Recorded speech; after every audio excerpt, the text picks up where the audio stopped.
এতিয়া এজন পুৰুষে যদি দুবাৰ বিয়া কৰায় কিমান বছৰ জেল হ'ব? 5 আৰু 2 7 বছৰ। কোনবাই যদি কৰবাত দুটা বিয়া কৰায় খবৰ যাতে মই লগে লগে পাই যাওঁ দেই। এটা মই ফোন নম্বৰ এটা দিল গাৰ্ডেন হৈ গ'ল বাৰু ঠিকে আছে। মহিলাসকলে যে ল'ৰা ছোৱালী এৰি থৈ বেলেগৰ লগে যে পলাই যায় সিহঁতৰ কাৰণেও এটা নাম্বাৰ দিয়ক, সিহঁতকো জেলত ভৰাই দিয়ক ডাইৰেক্ট।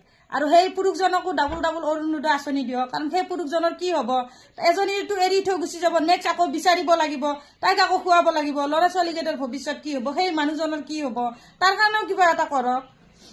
অকল পুৰুষৰ কাৰণে আইন হলে নহব, মহিলাৰ কাৰণেও লাগে। মহিলাবিলাকো বিৰাট সাংঘাতিক, ইহঁতে আকৌ ভাল মতা পালে বেলেগৰ লগত গুচি যায়।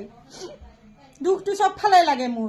আমাৰ ঘৰৰ ওচৰৰ বৌজনী আকৌ বগাকে ল'ৰা এটাক ভাল পায়, আজি যাওঁ কালি যাওঁ সেয়া অৱস্থা হৈ আছে। তাই যদি গুচি যায় কি হব দাদাৰ? এটা নাম্বাৰ এটা দিয়ক, মই ফোন কৰি দিম, তাইকো লগে লগে জেলত ভৰাই দিব লাগিব। সকলোৰে কাৰণে সমান হব লাগে আইনখন।